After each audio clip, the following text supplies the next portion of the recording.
जनाब स्पीकर, मैं शुक्रगुजार हूँ कि मुझे टाइम इनायत किया आपने। जैसा कि आपको भी पता है, हाउस को भी पता है, सारे कौम को पता।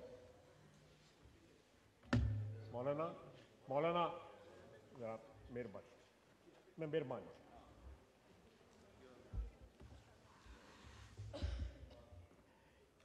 ये इस वक्त सुप्रीम कोर्ट के सामने एक सुओ नोटिस के तहत कुछ सवालात मुरतब किए गए हैं,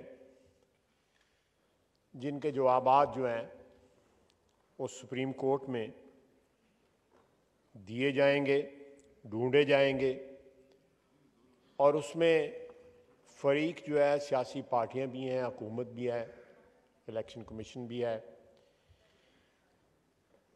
बहुत से फरीक जो हैं, बार काउंसिल्स भी हैं, बार एसोसिएशंस भी हैं।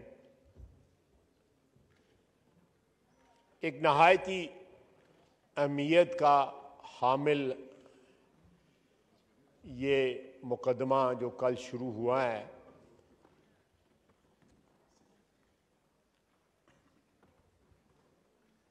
इसके असरात जो हैं मौजूदा हालात में नहीं बल्कि मुस्तकबिल में भी जो हमारे सियासी हालात हैं और मुल्क के जो हालात जो हैं या सर्कमस्टांसेस इन जनरल भी जो हैं वो इससे मनफी भी और मस्बत भी असरात जो हैं उस पर मुरतब हो सकते हैं।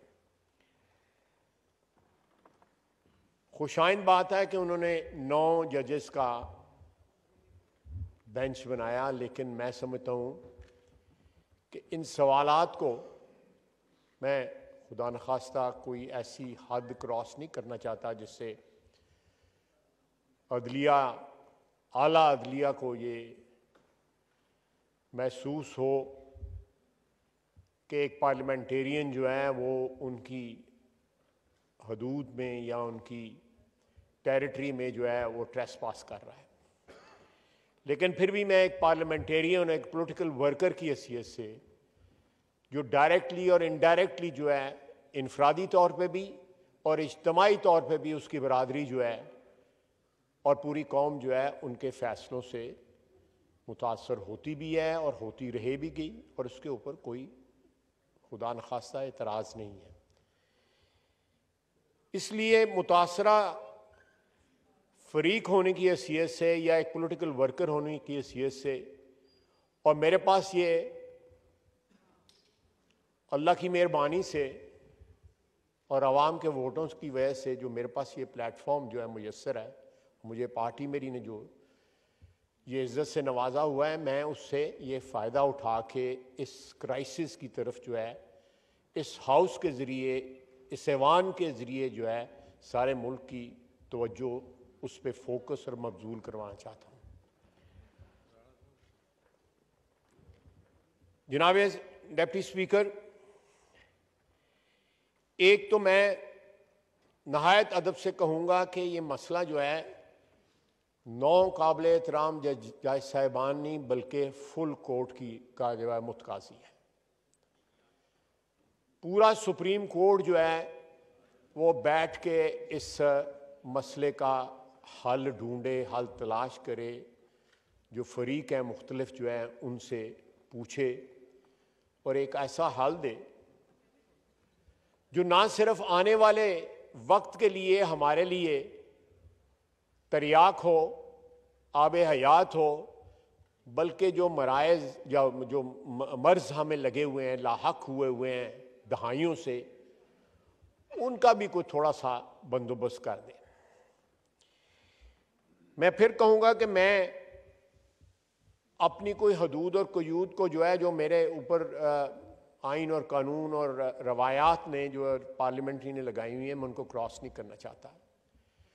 मैं किसी को क्रिटिसाइज नहीं करना चाहता, लेकिन एक शिकायत रहती है कि पार्लियामेंटेरियंस या सियासी वर्कर जो हैं वो अदलिया को या अदलिया के नाम लेके क्रिटिसाइज करते हैं। मैं उनका नाम नहीं लेता जिनको क्रिटिसाइज किया जाता है, लेकिन जिनको क्रिटिसाइज नहीं किया जाता मैं उनका नाम जरूर लूंगा। एक दो नाम ले लूंगा। जस्टिस मुनीर साहब को क्रिटिसाइज किया जाता है, जस्टिस कॉर्नेलियस को नहीं क्रिटिसाइज किया जाता। क्यों? ये अदलिया जो है, आला अदलिया जो है, वो खुद पूछे। जस्टिस इरशाद हसन खान साहब को, जस्टिस रियाज शेख को क्रिटिसाइज किया जाता है, लेकिन सईदुज़्ज़मान सिद्दीकी और नाज़िम सिद्दीकी साहब को नहीं किया जाता। इसी तरह ये पिछले दौर में, मैं ज्यादा दूर नहीं जाता, जजों के नाम लिए जाते हैं, क्रिटिसाइज किया जाता है।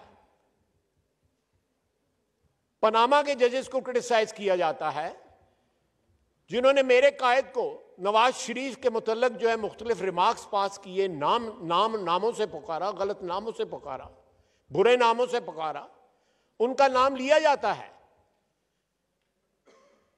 क्रिटिसाइज किया जाता है उनको।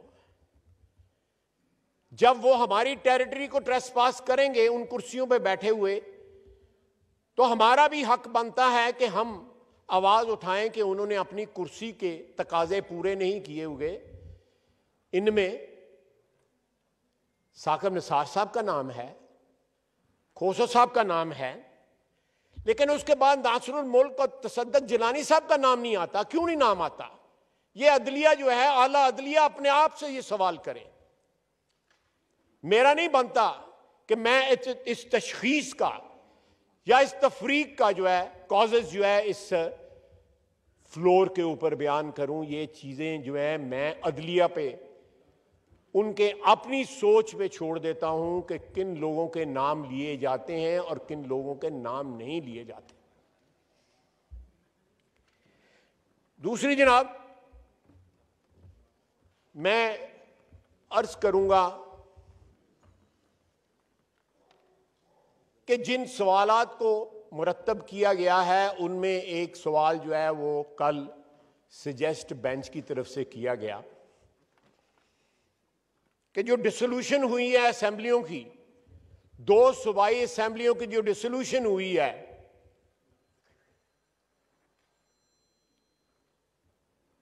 उसका सारा जो मलबा है जिसको हम इस वक्त फेस कर रहे हैं सुप्रीम कोर्ट के अंदर, उसको क्यों ना एग्जामिन कर लिया जाए कि वो जो डिसोल्यूशन हुई है वो सही है, ये गलत है, या उससे पीछे चले जाएं जब 63A रीराइट किया गया है,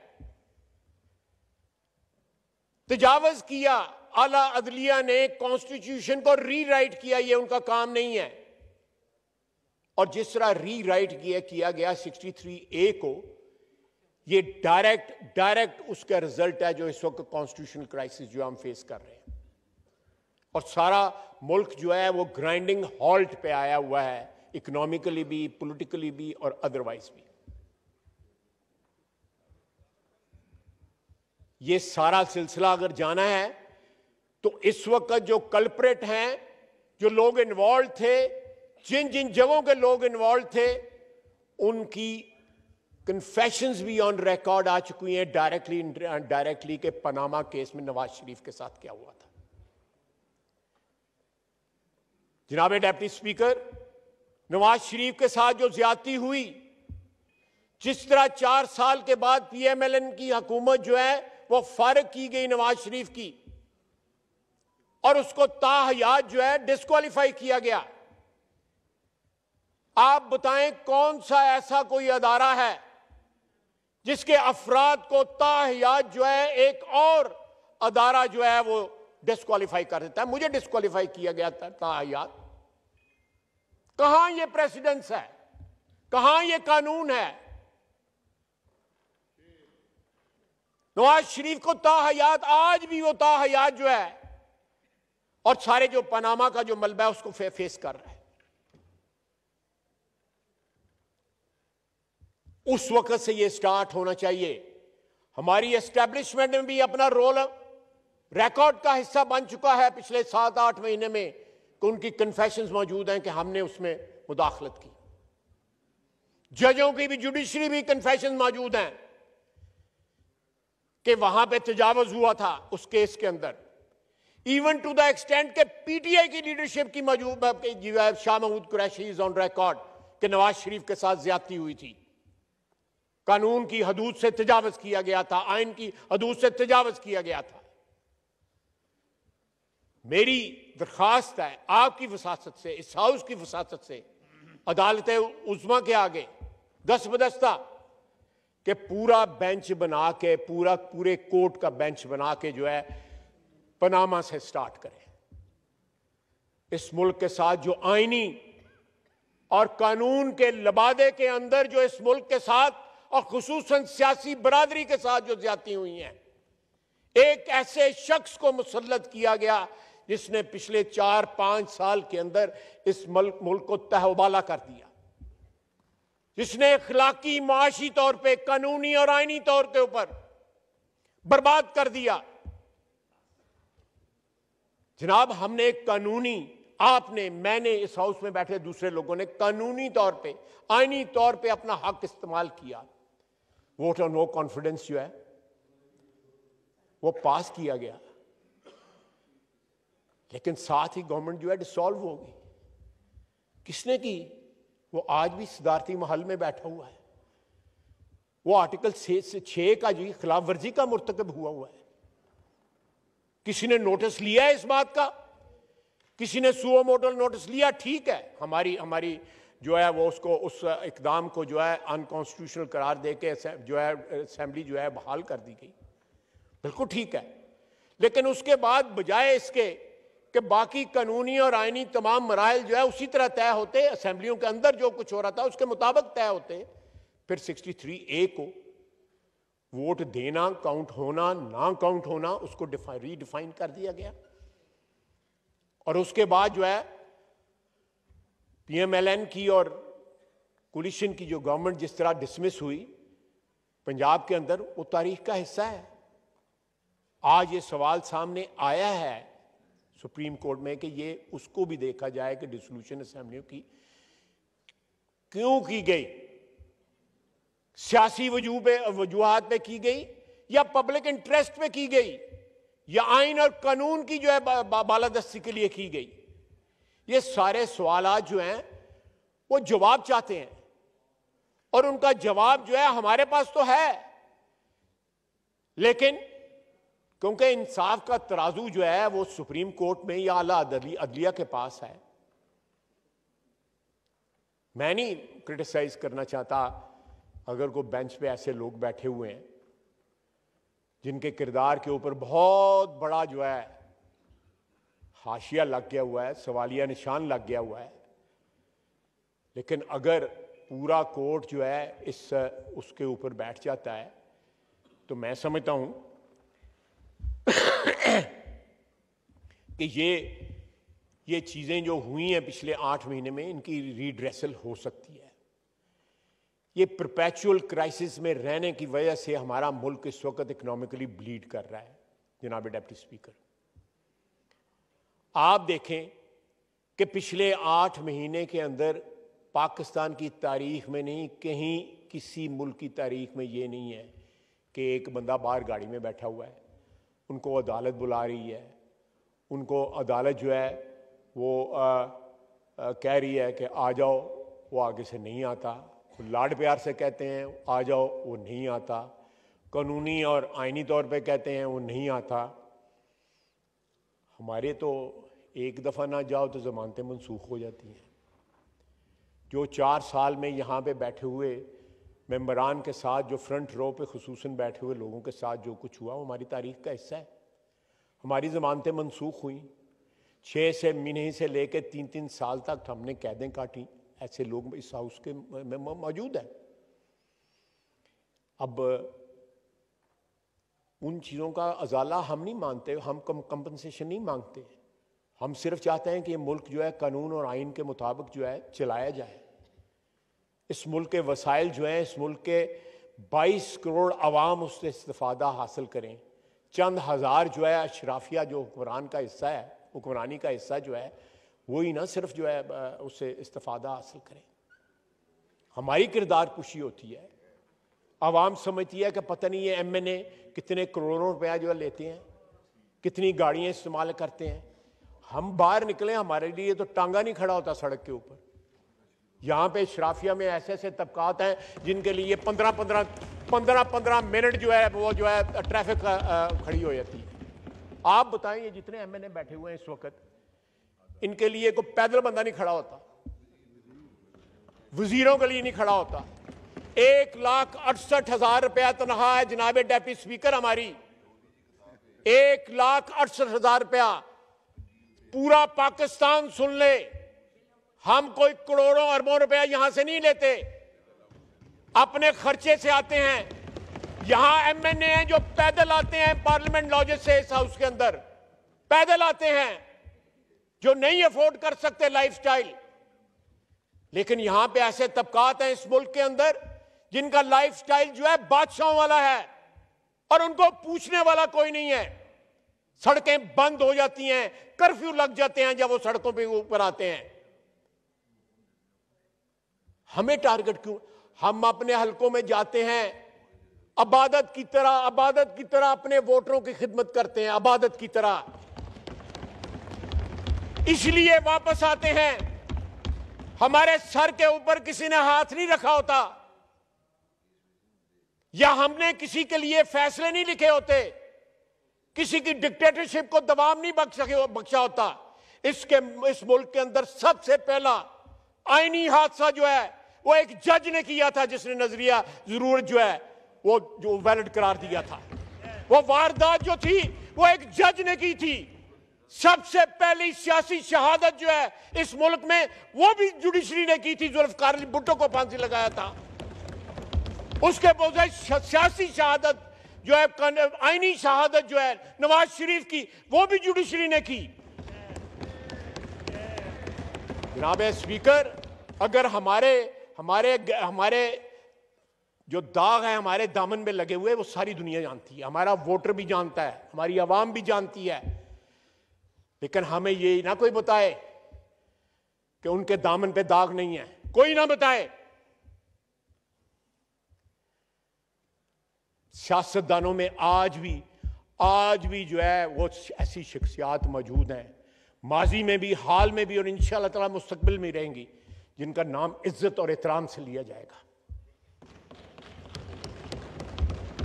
लेकिन बाकी तबकात जो आपकी हुक्मरानी के तबकात हैं, उनमें आपको शादो नादर जो है ऐसे लोग मिलेंगे, शादो नादर ऐसे लोग जो तारीख पे अपना जो है वो ऐसा निशान सब्त करके गए हैं कि कौम उनको याद करे। हैं लोग, ये नहीं है कि नहीं है। और अकाउंटेबिलिटी भी हमने करवाई। किस तबके की पिछले 75 साल के अंदर अकाउंटेबिलिटी हुई है?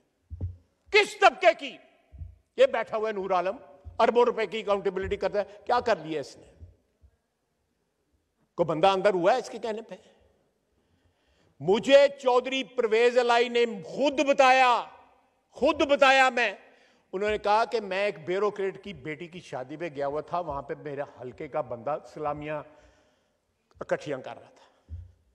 मैंने उसको बुलाया कि अब तक कितनी कर ली हैं, उसी शादी के दौरान ही। उसने कहा 72 करोड़ रुपया इकट्ठा कर लिया अभी तक, 72 करोड़ रुपया, और अभी मीटर जारी है, अभी मैं इकट्ठी कर रहा हूं। थैले में उसने नोट डाले हुए थे, थैला भरता था, किसी को पकड़ा दिया। मुझे चौधरी परवेज अलाई ने बताया। तो मैं एक मिनट प्लीज, बड़ी मेहनत का काम होता है तकरीर करना। Order in the house please. उसने चौधरी परवेज अलाई कहते हैं, मैंने उससे पूछा कि एक काम मुक गया या हाली जारी है? उन्होंने कहा जी अभी जारी है, मैं अभी कलेक्ट कर रहा हूं। और इसी ब्यूरोक्रेट की बेटी की शादी, पहली बेटी की शादी में 1 अरब और 20 करोड़ रुपया इकट्ठा किया हमने इस्लामियों में, जनाब वाला। और उसने साथ ये कहा कि जेवर और गाड़ियां इसके अलावा हैं। और किसी ने उससे पूछा, आज भी वो ग्रेड 21 में 22 में यहां पे बैठा हुआ है, किसी ने पूछा उस ब्यूरोक्रेट से? किसी ने नहीं पूछा।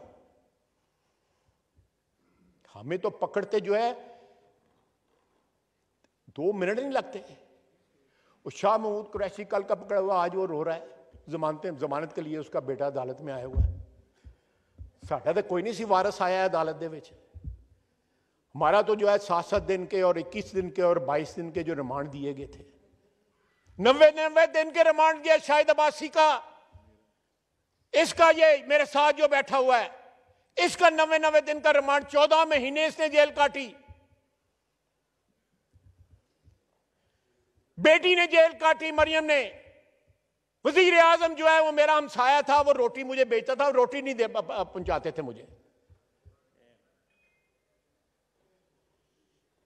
हमें बताया जाता है कि इस मुल्क की हाकमियत किस तरह करनी है। इस मुल्क की जड़ों के अंदर, इस मुल्क की बुनियादों के अंदर जो है पॉलिटिकल वर्कर का खून है। यह सियासी जद्दोजहद की वजह से यह मुल्क कायम हुआ था। पाकिस्तान बनाने वाले जो है वो इमरान खान के की तरह कुछ स्पॉन्सर्ड लोग नहीं थे। अपने वर्कर जो है उसने 2 दिन के अंदर सिर्फ 81 लोग पकड़े गए हैं। और आपके सूबे में तो बड़े बड़े ड्रामेबाज, रंगबाज हैं, वो वैन के आगे फोटो खिंचाते हैं और साथ ही जो पतली गली से निकल जाते हैं। डिप्टी स्पीकर साहब, मुझे ख्याल ही नहीं था कि ऐसे फनकार लोग आपके वहां पे पाए जाते हैं। और सारे जाके जेल के आगे इकट्ठे हो जाते हैं। वो मेरा भाई पकड़े जाएं, हम तरीका बता जाते हैं किस तरह पकड़े जाते हैं, हम बता देते हैं। मैंने तो कल कहा है कि जेल भरो तो जो है फ्लॉप हो गई है ये फिल्म जो है, अब डूब मरो फिल्म चला चला।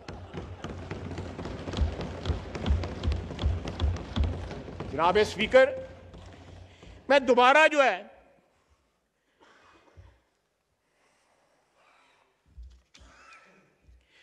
मौजू की तरफ आता हूं कि जो इस वक्त नजरें जो है सुप्रीम कोर्ट पे लगी हुई हैं, मैं खराज तहसीन पे पेश करता हूं इलेक्शन कमीशन को।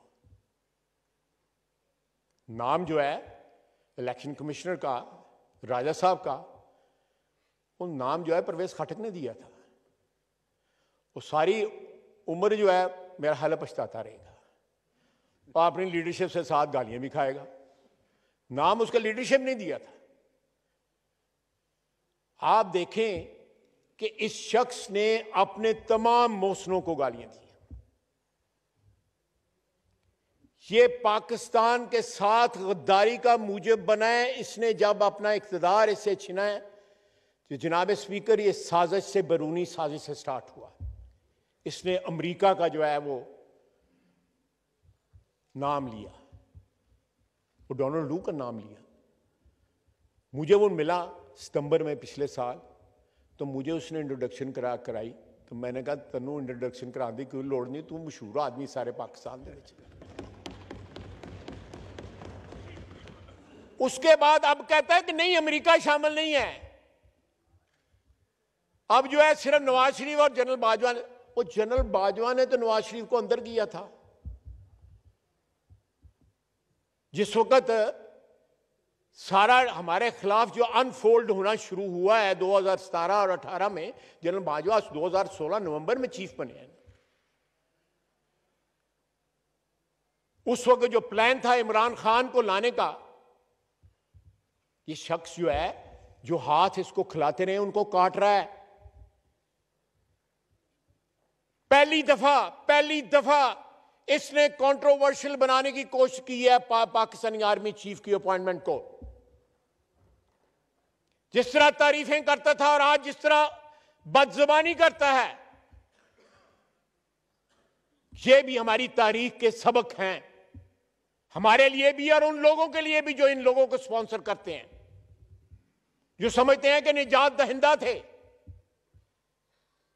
ये तो अजाब लेके आए, निजात क्या देंगे? ये अजाब लेके आए इस मुल्क के ऊपर, 22 करोड़ आवाम के ऊपर अजाब लेके आए हैं।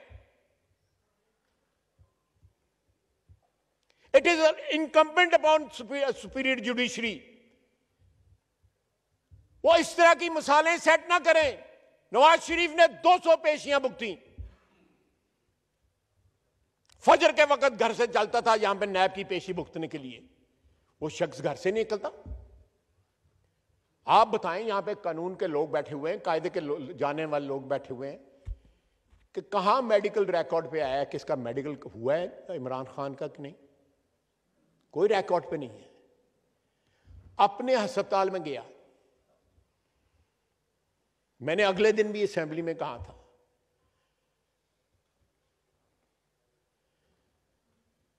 कि छतों के लेंटर खुल जाते हैं महीने के अंदर, 6 महीने चला जड़ा लातला लेंटर नहीं खुलेगा।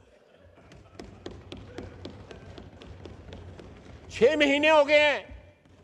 ये कौम की तौहीन है कि वो तो कौम को ये समझता है, मैं उन लफ्ज नहीं इस्तेमाल करना चाहता, कि ये मेरे इसको टांग का जो फ्रॉड है इसको मान लेंगे। मैं घर बैठा हूं और सबको कह रहा हूं जेल भरो और खुद जमानत है कबल गिरफ्तारी। कितनी बड़ी कॉन्ट्रडिक्शन है, कितना बड़ा तजाद है। ये बीमार ज़हन के लोग हैं। कौन सा लीडर जो है उसने गिरफ्तारी दी है? शाह महमूद कुरैशी ने साथ ही बेल अप्लाई कर दी है।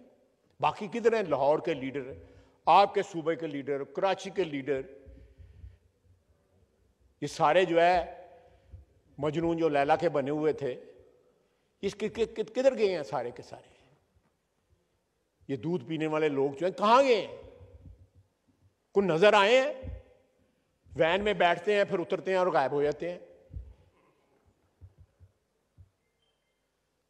कोई शेर बनो, वो पंजाबी में एक मुहावरा है, मैं उसकी तफसील में नहीं जाना चाहता, कि शेर बनो। तो जनाब वाला, ये मुल्क जो है मुतहम्मल नहीं हो सकता इस क्राइसिस का। और इस क्राइसिस को हल करने का इस वक्त फर्ज भी है, ऑब्लिगेशन भी है, और साथ जो है मैं समझता हूं कर्ज भी है इस मुल्क का, कि वो इस क्राइसिस का हल ढूंढे। और जो पिछले 8 महीने के अंदर अदलिया ने कॉम्प्लिकेट की है, आला अदलिया ने सिचुएशन जो है, मैं इल्जाम नहीं दे रहा, मैं वो जुर्रत नहीं कर सकता, लेकिन एज ए पॉलिटिकल वर्कर मैं जरूर इस चीज की निशानदेही करूंगा कि ये मौका है कि उसको करेक्ट करें, उसका सद्देबाब करें। इन कुर्सियों पे, जिन कुर्सियों पे वो बैठे हुए हैं, वो पाकिस्तान की आवाम ने दी हुई हैं। जब अदलिया बहाली की तारीख हुई, जो है वो मूवमेंट चली थी, हमने इस्तीफे दे दिए थे नेशनल असेंबली से। पाकिस्तान की तारीख में ये मिसाल नहीं आपको मिलेगी। मैंने इस्तीफा दिया था और इस्तीफा देके जंग जेल चला गया था। 26 दिन के बाद मैं वहां से रिहा हुआ था। वकला ने कुर्बानियां दी, बेशुमार कुर्बानियां दी वकला ने। वकला के सर पे सिर है। उस नेगोशिएशंस में मैं शामिल था, जिसमें अदलिया, आला अदलिया का एक जज भी था, उसमें 2 वकील भी थे, उसमें मैं PMLN की तरफ से मैं था। ये तमाम जो चीजें जो हैं, जो उस वक्त अदलिया ने अपनी फतह जो है वकला ने और सियासी वर्करों ने, मेरे जैसों ने उनको दिलाई, उस फतह के नतीजे में जो कुछ वहां पे हुआ, जो क्लॉज बाय क्लॉज जो है मेरे सीने में महफूज है, जो डिस्कस हुआ, मेरे घर में डिस्कस हुआ, मेरे लाहौर वाले घर में डिस्कस हुआ। हमारी कोलिशन गवर्नमेंट टूट गई। हमने कोलिशन गवर्नमेंट में अपना हिस्सा कुर्बान कर दिया अदलिया बहाली के लिए। हमारी कमिटमेंट जो है अदलिया के साथ, उसकी शहादतें तारीख में मिलती हैं। आज अदलिया पे वक्त है कि वो खुद भी शहादत दे अपनी इज्जत के लिए, अपने वकार के लिए, अपनी अजमत के लिए। और जो माजी में जो कुछ हुआ है, जो लैप्सेस हुए हैं, उनको करेक्ट करे और आइंदा के लिए एक ऐसी बुनियाद जो है, आईनी बुनियाद फराहम करे, जिसके ऊपर जो है इस रियासत का ढांचा जो है वो मजबूती के साथ अब जो है वो खड़ा रह सके। कंट्रोवर्सीज को जनरेट ना करें, 63A को जो है रीराइट ना करें। करना है तो रिवर्स करें कि ये बुनियादी हकूक के खिलाफ है, कि ताहयात जो है एक बंदे को अपनी आवाम को रिप्रेजेंट करने के हक से आप महरूम कर देते हैं। इस तरह नहीं होगा। खुदा न खास्ता ये सिलसिला जारी रहा तो वतन अजीज के साथ खुदा न खास्ता को हादसा ना हो जाए। आप देखें कि एक शख्स जो है IMF से मुआहदा करता है, साइन करता है, कमिट करता है, फिर मुकर जाता है। फिर हुकूमत हमारे पास आती है, हम एक माशी बहरान को इनहेरिट करते हैं, हमें विरसे में मिलता है। हम पूरी कोशिश करते हैं और करते रहेंगे कि अवाम के ऊपर बोझ ना, लेकिन बोझ पड़ रहा है, हमें इस बात का एहसास है और दुख है, इंतहाई दुख है। अवाम के जो जज्बात हैं उनका पूरा एहसास है, लेकिन खुदारा ये जो 4 साल जो हुक्मरान रहे, ये उनका किया दरा, ये उनका मलबा साफ कर रहे हैं, और मलबा 8 या 9 महीने में साफ होने वाला नहीं है, ये वक्त लगेगा। जो लोग इनको पावर में लेके आए, आप देखें यहां इस हाउस में, इस जगह के ऊपर जनरल फैज और जनरल बाजवा बैठे हुए थे, इन सारे बेंचों के ऊपर 50-60 लोग बैठे हुए थे। हमें बताया गया कि तालिबान जो है वो शरीफ हो गए ना, अब वो वापस आ रहे हैं और पुरअमन होंगे और बच जाएंगे और हमारी बातचीत से हमारा सारा जो उनके साथ हो गया। क्या नतीजा निकला है? को पूछने वाला है उनको कि क्या हुआ है? वो पेशावर मस्जिद के हादसे में जो कुछ किया हुआ है, जो जानों का जो है लॉस हुआ है, नुकसान हुआ है, आज तो हम गमज़दा हैं ना, चंद माह गुजर जाएंगे तो सिर्फ उनके बच्चे ही गमज़दा सारी उम्र के लिए रहेंगे, बाकी कौम भूल जाएगी। 86,000 जानें हमने दहशतगर्दी के लिए दी हैं और 1-2 अशखास ने मिलके उनके साथ जो है मुकमका कर लिया। मैं कल अफगानिस्तान था, उनकी सारी की सारी क़यादत जो थी उनसे मुलाकात हुई, डिप्टी प्राइम मिनिस्टर से लेके 4 वज़रा उन नेगोशिएशंस में जो है मौजूद थे। अच्छी हुई negotiation, they responded very well. अल्लाह करे ये सिलसिला जारी रहे, ये जो अच्छे रिस्पॉन्स का सिलसिला है। लेकिन क्या हम खुद एहतसाबी करेंगे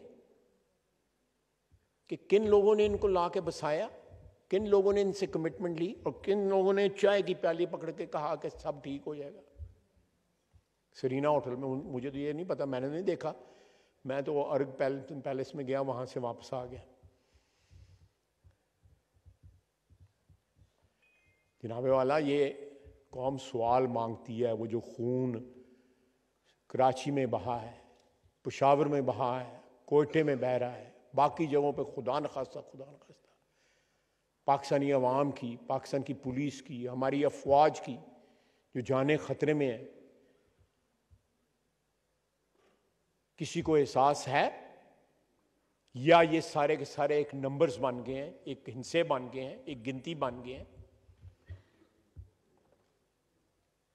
मैं हर महीने कई खत साइन करता हूं जो वरसा को जाते हैं, दुख और कर्ब जो है उसका इजहार करते हुए उनके शहादतों के ऊपर। लेकिन शहादतें हैं वो बढ़ती जाती हैं। किसी ने सोचा है कि ये नंबर नहीं है, ये गिनती नहीं है, 86,000 कह लूं या 85,000 कह लूं या 87,000 कह लूं, ये किसी का बेटा है, किसी खानदान का जो है पालने वाला है, किसी का बेटा है, किसी का बाप है, किसी का शौहर है, किसी का भाई है, किसी का वालिद है जो शहीद हुआ है। यहां पे ऐसे ऐसे लोग जो हैं जो इन हालात में दौलत का ऐसा ऐसा मुजाहरा कर रहे हैं। मैं एक नए टॉपिक की तरफ नहीं जाना चाहता, उदाहरण कर लेता हूं उसका। ऐसा ऐसा मुजाहरा कर रहे हैं जो वल्गर है, मैं मोहतात लफ्ज़ इस्तेमाल कर रहा हूं। शादियों के ऊपर, अदरवाइज सड़कों के ऊपर, अपने बिहेवियर में एज इफ जो है 22 करोड़ आवाम जो है वो एग्जिस्ट नहीं करते, और वो सिर्फ वही एक तबका है जो इस मुल्क में जो है पैदा हुआ है, इस मुल्क के वसाइल के ऊपर जो है पलने के लिए और इस मुल्क के वसाइल पे कब्जे के लिए। ये नहीं होगा। मैं बार बार मैं मिसाल सिर्फ देता हूं इसकी गोल्फ कोर्सेज की। 4,000-1,500 कनाल के लिए माल रोड के ऊपर कराया। यहां पे इस्लामाबाद क्लब देख लें। क्यों नूर आलम आप ये ऑडिट करना चाहते तो वो ऑडिट नहीं करवाते थे? ऐसी ही ना बात, गवाह हो ना। ये ऑडिट करना चाहता था, नूर आलम ऑडिट करना चाहता था इस्लामाबाद क्लब का, वो ऑडिट नहीं करवाते थे। ऐसे ऐसे अदारे मौजूद हैं जो अरबों खरबों की जायदाद के ऊपर बैठे हैं, उनका ऑडिट अगर आप करना चाहें नूर आलम नहीं कर सकता, ये ऐवान नहीं कर सकता। उन्होंने फायर वॉल्स बिल्ड की हुई हैं अपने इर्द गिर्द जिसको आप पेनिट्रेट ही नहीं कर सकते।